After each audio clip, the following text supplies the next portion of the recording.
views expressed on this program are those of the hosts, guests, and callers, and are not necessarily those of this station, its management, or other advertisers. You're listening to Transformation Talk Radio.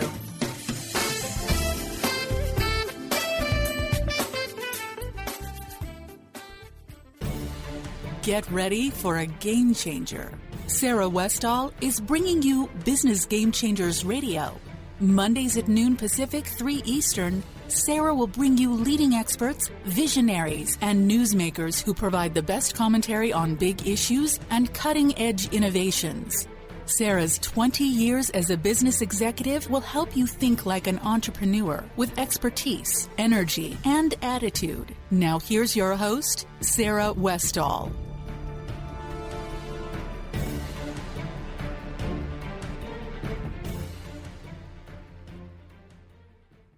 Welcome to Business Game Changers. I'm Sarah Westall, and you're listening to Conscious Business Radio on the Transformation Talk Radio Network.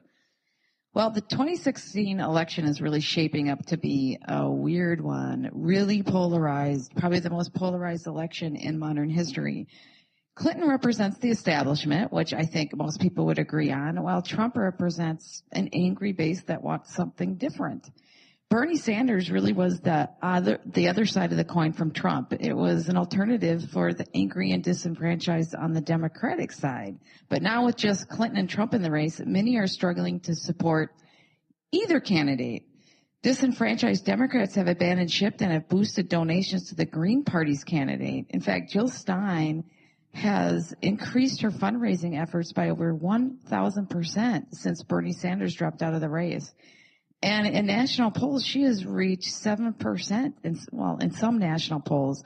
But amongst millennials, the Libertarian Party is reaching up to 15%. So it's really creating speculation that a third party may be in the future of our country, especially based on how polarized this election is. But on the other side of the spectrum, the establishment Republicans are jumping ship entirely and shocking their base by throwing their support behind Hillary Clinton. For all practical purposes, that's the enemy in the eyes of the Republican base. So it's a quite strange what's going on here. The 2016 election really is polarizing and bizarre. If it wasn't so important for our country, it might actually be humorous and quite entertaining, especially the debates that are coming up that I'm really looking forward to. I kind of almost feel bad that I'm looking so forward to the entertainment value when it is really pretty important for our country.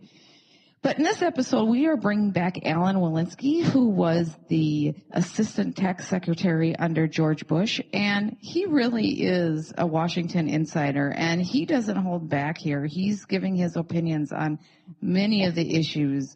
For example, he is going to tell us why he doesn't think Trump even really wants to be president. He is going to talk about how he thinks a third candidate could ultimately be president. He has a theory going on with that. And he also talks about why the Trans-Pacific Partnership with the TPP was crafted in secret from the public and lobbyists. And it angered lots of people, but he's going to explain why they did that. So it's a pretty informative interview that we are having here. So now let's welcome Mr. Alan Wilensky to the program. Hi, Alan. Welcome to the show. Thank you, Sarah. It's good to be here. Okay, I'm going to start right off with Trump's tax returns. What do you think about Trump not releasing his tax returns? It's about as bogus an issue as there is, since Trump is highly skilled and highly trained in professional wrestling through the World Wrestling Federation, now World Wrestling Entertainment, through his friend Vince McMahon. In wrestling, they'd say they doctored the videotapes when somebody makes up a complete lie. Warren Buffett, I thought, handled it best when he had his press conference in Omaha several weeks ago endorsing Hillary Clinton, and he said there is clearly nothing wrong, illegal, or inappropriate about releasing a tax return under audit. He said, my tax return is under audit right now, and I'm willing to meet with Donald Trump and bring my tax return if he brings his tax return at any place and any location of his choosing and face the press. Well, what do you think he's hiding? I think he's hiding the fact that he doesn't make nearly as much money and that he is not nearly as rich as he pretends to be. And he'll look like a fool. Well, that's kind of a relative question these days. I think it will expose perhaps the last remaining asset, no pun intended, that he has, which people think, well, at least he's made a lot of money, therefore then fill in the blanks with whatever you want to fill in. And it's kind of like, well, if we can send a man to the moon, why can't we then fill in the blank with any other task? Number one, I don't think he's hiding the fact that he probably pays no income tax, because no one in the real estate business does. So I think the conclusion is that he really is far short from an asset standpoint in terms of what he purports to have. My best guess is that he has two pieces of property that he owns outright, as opposed to putting his name on and getting licensing fees, and that would be his condo in New York and Mar-a-Lago in Palm Beach. So he's effectively, the old story, Sarah, how do you create a small fortune? Yeah. Do you know how? No. What's the story? You start with a large one. So he inherits 25,000 apartment units from his father, and he has two pieces of real estate left. He'll make America great like Atlantic City. You don't like Trump, I'm hearing. You're not a No, supporter. actually, I have actually met Donald Trump. He's a delightful guy, and I've been in his company several times. To use his words, I think he's a terrific guy.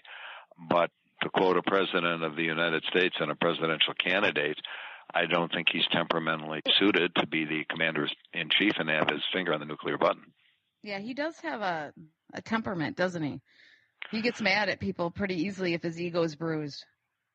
Yes, and the other thing that's really quite amazing, there was a fascinating article in the July 25th issue of the New Yorker magazine written by Jane Mayer, one of their regular columnists, in which she did a lot of research and also spent an extensive amount of time in talking to his co-author, who was the true author of the book, The Art of the Deal, which was published in the mid-'80s, his famous book, on how he was such a superstar negotiator.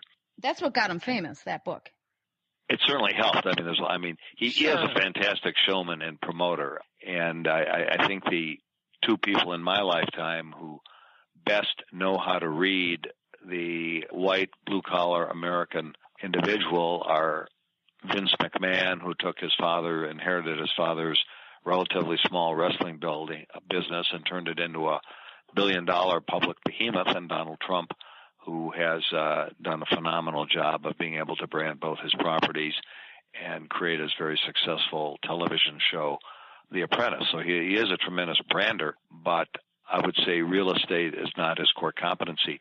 But going back to that article, the point I wanted to make is that, and I'm assuming it's largely true since this did come from The Art of the Deal and the information has not been contradicted, is that it said he had basically extraordinary attention deficit disorder, that he could literally not sit still for more than 5 minutes, and he could not conduct a conventional interview. And the only way he was able to complete the book was to have Trump agree to meet, to let him really follow him around during his day. So he would go to all of the meetings with Donald. He would listen to his calls, listen to the people on the other end, and he did that for 3 or 4 months, and that was the only way he was able to accumulate material for the book. Wow. And he literally said could not sit still. He can now, because he did those long debates and he was calm. Well, yes, but that's not doing anything. I mean, that's not focusing on getting any work done. That's just sitting still. And I'm not sure that he actually ever went more than 5 minutes. We'd probably have to go back and time it. He was pretty good and very effective at interrupting. The other thing that's really striking is that he freely admits that he does not read anything. He gleans information from talk shows and talking to people. And so literally he acknowledges that he has not read a book in over 40 years. Wow. Why he would acknowledge that even if he didn't. Well, there's a lot of people who are in that situation, maybe a majority of Americans. So not somebody running for president. Let's put it this way. At least 40% of the American public appear to like Donald Trump a great deal and will vote for him, and he could well become president. Stranger things have happened. Well, I think he has a good shot at becoming president. It depends on what comes out with Hillary's emails and some of the other stuff that's going on. I think this tax return issue he'll be pushed hard by the Democrats in the next couple months on that. Well, I would say this. The odds of his showing his tax returns are exactly zero. And I'm going to make another prediction, and your listeners here can hear it first. I predict that he will also be the first presidential candidate to not debate. I do not think he will get on a debate stage with Hillary Clinton. Why? Because he knows how detrimental a debate would be. Why? Because I think for two reasons. I mean, number one, it could be funny too. Well, I'm looking forward to some of the humor behind it, but go ahead. Yeah, I think you're going to have to turn to the E! Channel or something else for humor, or just watch the nightly news. That'd probably be more entertaining. Number one, Hillary is the ultimate policy wonk in the sense that she has fantastic knowledge and fantastic information at her fingertips, both having been in the White House for 8 years and having been Secretary of State. So she, as someone once said, from a pure policy standpoint, there's probably never been a presidential candidate in the history of our republic or the modern republic who's as well qualified as Hillary to actually assume the Oval Office, assuming that experience is the sole criteria. So she has tremendous command of the facts and of all of the knowledge. Donald Trump does not, and I think there's only so far that sloganeering can take you in a debate. The other tremendous problem I think he has is how it would play out in the small tube. You've got a large man. Donald Trump is physically imposing, an average-sized woman, and Donald Trump, by personality and temperament, is a bully. Not that that's always bad, but I think he would find it tremendously difficult, even on his best behavior, not to look like a bully debating someone like Hillary. So I think that is quicksand that he will not walk into. And he'll blame it on, of course, wrestling, the analogy would be the championship committee and the special stipulations, that they couldn't agree upon a fair format for a fair debate and the biased media, et cetera, et cetera, et cetera. Yeah, we'll see if you're right. That'll be interesting to see. I for one, think he has to do it. Otherwise, he won't win. I don't think you can get away with just not doing a debate. Well, you're assuming he wants to win, and that's a question that some people have debated. I'd be willing to bet you on it. You can decide the stakes. You think that he might not even want to win? Like he's just doing all this just for fun?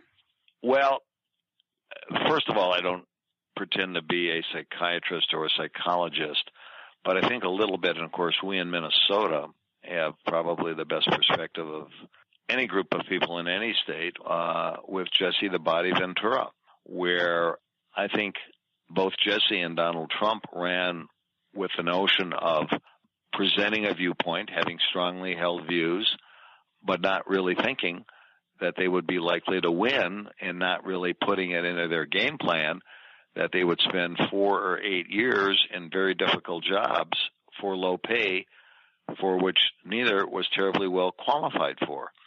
If you're Donald Trump at 70 years of age and you love living the good life, I mean, being president is hard. Even if you're not studying and reading the briefing books. I mean, there's a tremendous number of decisions to be made. I'm not sure that he wants the responsibility. And I think he's a money guy. I think he wants to make more money. He only has so much time, right? If he's 70, he's not going to have that much more time to make money. Although based on the profit records of the Clintons, he might be able to make more money if he becomes president than if he stays in the real estate business. So yeah, well, I guess getting that to one cuts two ways. With the Clintons making so much money off of office and some of the stuff that they've done with their fund, when she goes around and talks about, the wealthy paying their fair share and all those things, do you think that's hypocritical? In the extreme. But yeah. That's the problem with the Clintons, is that they've always been what used to be called limousine liberals. Your kids can be bused as long as my kids go to private school.